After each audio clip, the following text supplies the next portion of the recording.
स्वागत है आपका डायनेमिक डीके में daily news with Dinesh Kumar के।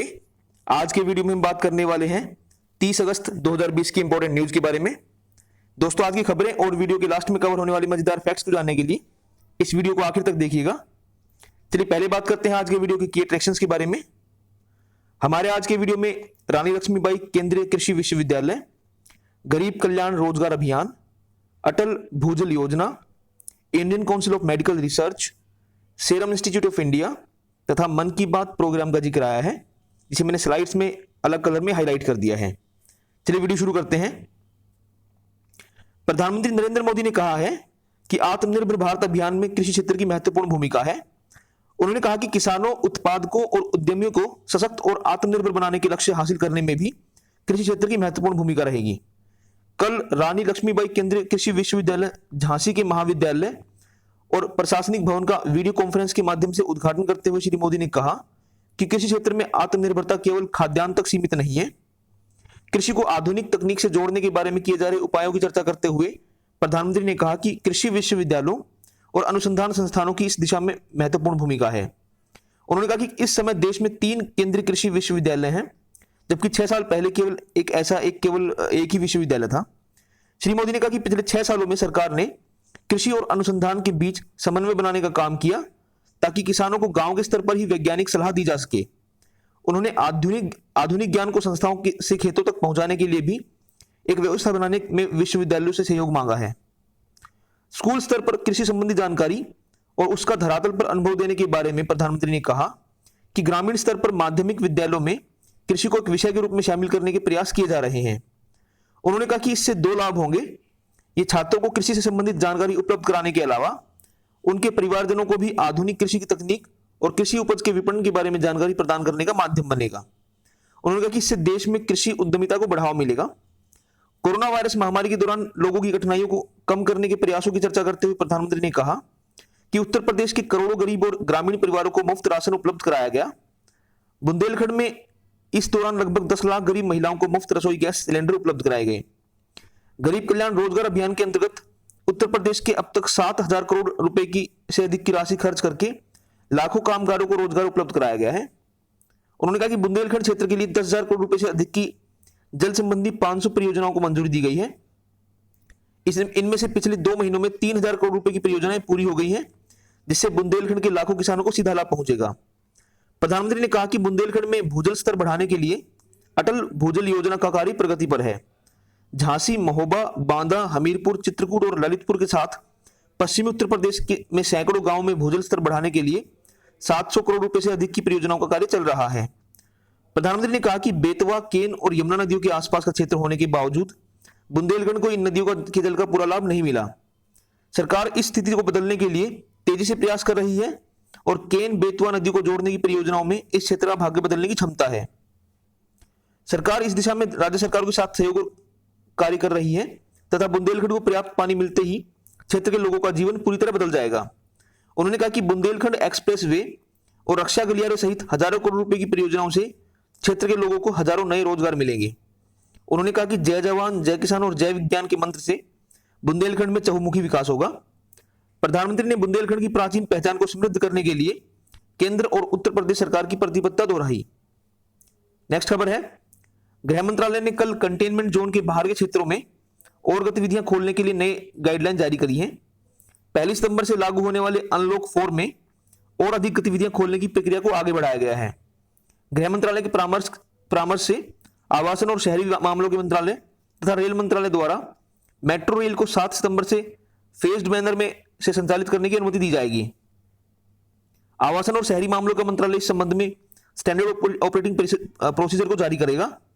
21 सितंबर से 100 व्यक्तियों की सीमा के साथ सामाजिक, शैक्षणिक, खेल, मनोरंजन, सांस्कृतिक, धार्मिक, राजनीतिक कार्य और अन्य सभाओं की अनुमति दी जाएगी। हालांकि ऐसे सीमित समारोह में फेस मास्क पहनना, उचित सोशल डिस्टेंसिंग के मानकों का पालन करना, थर्मल स्कैनिंग और हैंड वॉश या सैनिटाइजर का उपयोग अनिवार्य होगा। 21 सितंबर से ओपन एयर थिएटरों को खोलने की अनुमति होगी। गृह मंत्रालय ने कहा कि राज्यों और केंद्र शासित प्रदेशों के साथ व्यापक विचार विमर्श के बाद निर्णय लिया गया है कि 30 सितंबर तक विद्यार्थियों और नियमित कक्षाओं के लिए स्कूल, कॉलेज, शैक्षिक और कोचिंग संस्थान बंद रहेंगे। ऑनलाइन या डिस्टेंस लर्निंग की अनुमति दी जाएगी और इसे प्रोत्साहित किया जाएगा। बात करते हैं कोविड-19 पर अपडेट की। केंद्रीय स्वास्थ्य मंत्री डॉक्टर हर्षवर्धन ने कल नई दिल्ली में कोविड-19 पर मंत्रियों के उच्च स्तरीय समूह की 20वीं बैठक की अध्यक्षता करते हुए कहा कि कोविड-19 से देश में होने वाली डेथ रेट अब 1.81% पर आ गई है। डॉक्टर हर्षवर्धन ने कहा कि इन्फेक्शन से ठीक होने वाले मरीजों की दर भी सुधरकर 76.47 हो गई है।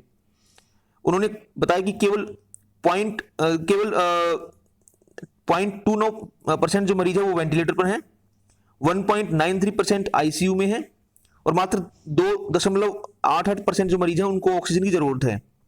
स्वास्थ्य मंत्री ने बैठक में बताया कि केंद्र ने राज्यों और केंद्र शासित प्रदेशों को 3 करोड़ 38 लाख N95 मास्क, लगभग 1 करोड़ 35 लाख पीपीई किट और लगभग 27,000 वेंटिलेटर उपलब्ध कराए हैं। चिकित्सा आपात प्रबंधन योजना के लिए बनाए गए अधिकार प्राप्त दल के अध्यक्ष डॉक्टर विनोद के पॉल ने मंत्रियों के समूह को बताया कि देश और विश्व भर में कोविड-19 के टीके को विकसित करने पर काम चल रहा है। लोगों पर टीके के परीक्षण का कार्य किया जा रहा है और इनमें से 6 लोग तीसरे चरण में हैं। भारत में जाइडस कैडिला और Indian council of medical research की ओर से भारत बायोटेक द्वारा विकसित किया जा रहा टीका जो हो सेकेंड फेज में है।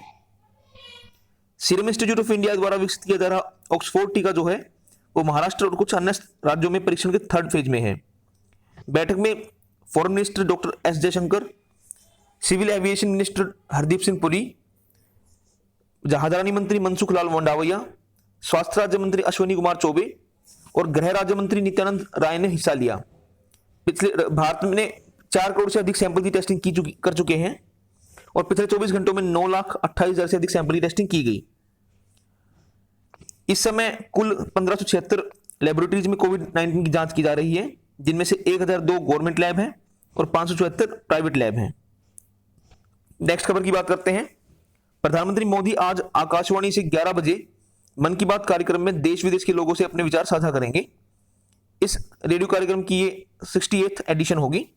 ये कार्यक्रम आकाशवाणी और दूरदर्शन के समूचे नेटवर्क पर प्रसारित किया जाएगा। इसके साथ ही ये कार्यक्रम आकाशवाणी समाचार वेबसाइट www.newsonair.com और news on ARI mobile app पर भी उपलब्ध होगा। हिंदी में प्रसारण के तुरंत बाद मन की बात कार्यक्रम से क्षेत्रीय भाषाओं में प्रसारित किया जाएगा। क्षेत्रीय भाषाओं में इसे रात 8 बजे से फिर से सुना जा सकता है। नेक्स्ट खबर है, राष्ट्रपति रामनाथ कोविंद ने कल राष्ट्रीय खेल दिवस के अवसर पर वीडियो कॉन्फ्रेंस से वर्ष 2020 के राष्ट्रीय खेल और साहसिक कार्य पुरस्कार प्रदान किए। इस मौके पर राष्ट्रपति रामनाथ कोविंद ने कहा कि खेलों में उत्कृष्टता और उपलब्धियां हासिल करना केवल सरकार की जिम्मेदारी नहीं है और प्रत्येक वर्ग और क्षेत्र के लोगों की भागीदारी से खेल संस्कृति को बढ़ावा दिया जा सकता है। राष्ट्रपति कोविंद ने इस बात पर प्रसन्नता व्यक्त की कि बेटियां भी खेलों में उत्कृष्ट प्रदर्शन कर रही हैं और पुरस्कृत हो रही हैं। राष्ट्रपति रामनाथ कोविंद ने आज राजीव गांधी खेल रत्न पुरस्कार, अर्जुन पुरस्कार, द्रोणाचार्य पुरस्कार, ध्यानचंद पुरस्कार, तेंजिंग नोर्गे राष्ट्रीय साहसिक कार्य पुरस्कार और राष्ट्रीय खेल प्रोत्साहन पुरस्कार प्रदान किए। इस साल 5 खिलाड़ियों को खेल रत्न, 27 खिलाड़ियों को अर्जुन पुरस्कार, 13 प्रशिक्षकों को द्रोणाचार्य सम्मान और 15 खिलाड़ियों को आजीवन उपलब्धि के लिए ध्यानचंद पुरस्कार दिया गया है। इसके अलावा 8 लोगों को तेंजिंग नोर्गे राष्ट्रीय साहस पुरस्कार, 5 संस्थानों को राष्ट्रीय खेल प्रोत्साहन पुरस्कार और पंजाब यूनिवर्सिटी चंडीगढ़ को मौलाना अबुल कलाम आजाद ट्रॉफी प्रदान की गई है। देश का सर्वोच्च खेल पुरस्कार राजीव गांधी खेल रत्न जो है वो 5 खिलाड़ियों को दिया गया है। इस साल का जो खेल रत्न मिला है वो क्रिकेटर रोहित शर्मा, पहलवान विनेश फोगाट, पैरालंपिक स्वर्ण पदक विजेता मरियप्पन थंगवेलू, टेबल टेनिस खिलाड़ी मनिका बत्रा और महिला हॉकी टीम की कप्तान रानी रामपाल शामिल हैं। इसके अलावा इस साल अर्जुन पुरस्कार 27 खिलाड़ियों को दिया गया है। इनके नाम मैं यहाँ पे डिस्प्ले कर देता हूँ, आप देख सकते हैं इसको। बढ़ते हैं अगली खबर की ओर। केंद्र ने राज्यों को चालू वित्त वर्ष के लिए जीएसटी क्षतिपूर्ति की जरूरत को पूरा करने के लिए ऋण के 2 विकल्प बताए हैं। हमने अपनी परसों वाली न्यूज में भी इसको कवर किया था। वीरवार को जीएसटी परिषद की 41वीं बैठक में विचार विमर्श के बाद राज्यों को यह जानकारी दी गई। राज्यों से इस बारे में 7 कार्य दिवसों के भीतर सुझाव देने को कहा गया है। आधिकारिक विज्ञप्ति में कहा गया है कि इस संबंध में सभी प्रकार के मुद्दों को स्पष्ट करने के लिए केंद्रीय वित्त सचिव और व्यय सचिव की मंगलवार को राज्य वित्त सचिवों के साथ बैठक होगी। दोस्तों ये थी आज की खबरें। बात करेंगे आज के स्टैटिक फैक्ट्स के बारे में। आज 30 अगस्त है। 30 अगस्त 1574 को श्री रामदास चौथे सिख गुरु बने। उन्होंने अमृतसर शहर की स्थापना की थी। तो 4th सिख गुरु श्री रामदास जी आज ही के दिन गुरु के पद पर आसीन हुए थे। 30 अगस्त 1659 को मुगल बादशाह औरंगजेब ने अपने बड़े भाई दारा शिकोह की धार्मिक कारण बताकर हत्या करवा दी थी। 30 अगस्त 1835 को ऑस्ट्रेलिया के मेलबोर्न शहर की स्थापना हुई। ये ऑस्ट्रेलिया के ईस्टर्न कोस्ट पे पड़ता है। 30 अगस्त 1836 को अमेरिका के ह्यूस्टन शहर की स्थापना हुई। इसको ऑगस्टस चैपमैन एलन और जॉन किर्बी एलन द्वारा स्थापित किया गया था। ये टेक्सास जो प्रांत है अमेरिका का, उसकी सबसे अधिक जनसंख्या वाला शहर है। 30 अगस्त 1901 को अंग्रेज इंजीनियर हर्बर्ट सेसिल बूथ को बिजली से चलने वाले वैक्यूम क्लीनर उसका पेटेंट मिला। 30 अगस्त 1941 को विंस्टन चर्चिल ने ब्रिटेन के लिए आणविक कार्यक्रम, जिसका कोड नेम था ट्यूब अलॉयज, उसको अप्रूव किया। 30 अगस्त 1963 को वॉशिंगटन डीसी तथा मॉस्को के बीच टेलीफोन हॉटलाइन की शुरुआत हुई। ऐसा शीत युद्ध की चरमावस्था के दौरान हुआ था। हालांकि इस हॉटलाइन का प्रयोग पहली बार वर्ष 1967 में अरब देशों और इजराइल के बीच हुए 6 दिनी युद्ध के दौरान हुआ था। 30 अगस्त 1967 को थरगुड मार्शल जो थे वो ऐसे पहले अफ्रीकी अमेरिकी बने जिन्हें अमेरिका के सर्वोच्च न्यायालय का जज नियुक्त किया गया। वो अमेरिका के सोलिसिटर जनरल के पद तक पहुंचने वाले पहले अमेरिकी अफ्रीकी भी थे। 30 अगस्त 1983 को गियोन स्टीवर्ट ब्लूफोर्ड अंतरिक्ष जाने वाले पहले अफ्रीकी अमेरिकी बने। वो नासा के स्पेस शटल चैलेंजर की तीसरी फ्लाइट STS-8 के क्रू मेंबर के रूप में अंतरिक्ष गए थे। 30 अगस्त 1991 को अजरबैजान ने सोवियत संघ से अपनी आजादी की घोषणा की। ये सेंट्रल एशिया का जो देश है ये साल 1920 से ही USSR का पार्ट था। 30 अगस्त 1993 को हसन सेकंड मॉस्क जो है उसको मस्जिद मोरक्को के कासाब्लांका में खोला गया और ये जो मस्जिद है ये दुनिया की दूसरी सबसे बड़ी मस्जिद है। 30 अगस्त 1999 को ईस्ट तिमोर के लोगों ने इंडोनेशिया से स्वतंत्र आजादी हेतु जनमत संग्रह यानी कि रेफरेंडम किया। ईस्ट तिमोर साल 1769 से पुर्तगाली उपनिवेश था और 1976 में इसको इंडोनेशिया ने पुर्तगाल से अधिग्रहण कर लिया था। इस रेफरेंडम में स्वतंत्रता के पक्ष में मतदान हुआ और आखिरकार 20 मई 2002 को इस देश को आजादी मिली। 30 अगस्त 2019 को यूक्रेन के खगोलविद गेनाडी बोरिसेव ने अब तक के दूसरे इंटरस्टेलर कोमेट की पहचान की, जिसे बाद में 21 बोरिसेव नाम दिया गया। 30 अगस्त 1903 को प्रसिद्ध हिंदी लेखक भगवती चरण वर्मा का जन्म उत्तर प्रदेश के उन्नाव जिले में हुआ। उन्हें साल 1961 का साहित्य अकादमी पुरस्कार तथा वर्ष 1971 में पद्म भूषण पुरस्कार मिला था। और ये संयोग की बात है कि प्रसिद्ध क्रांतिकारी भगवती चरण वोरा, नाम बिल्कुल मिलता जुलता है इनका, उनका भी जन्म साल 1903 में ही हुआ था, 5 नवंबर के दिन। 30 अगस्त 1930 को प्रसिद्ध अमेरिकी व्यवसायी वॉरेन बफे का जन्म हुआ। 30 अगस्त को हम international day of the victims of enforced disappearances के तौर पे मनाते हैं। यूनाइटेड नेशन जनरल असेंबली द्वारा इसे मनाने का निर्णय 21 दिसंबर 2010 को पारित एक प्रस्ताव के द्वारा लिया गया था और इसे पहली बार साल 2011 में मनाया गया। तो दोस्तों, ये थी आज की खबरें और स्टैटिक फैक्ट्स। मुझे उम्मीद है कि आपको वीडियो पसंद आया होगा। Please like the video, subscribe to my channel, share this video with all your friends and do not forget to press the bell icon. Thank you दोस्तों, बाय।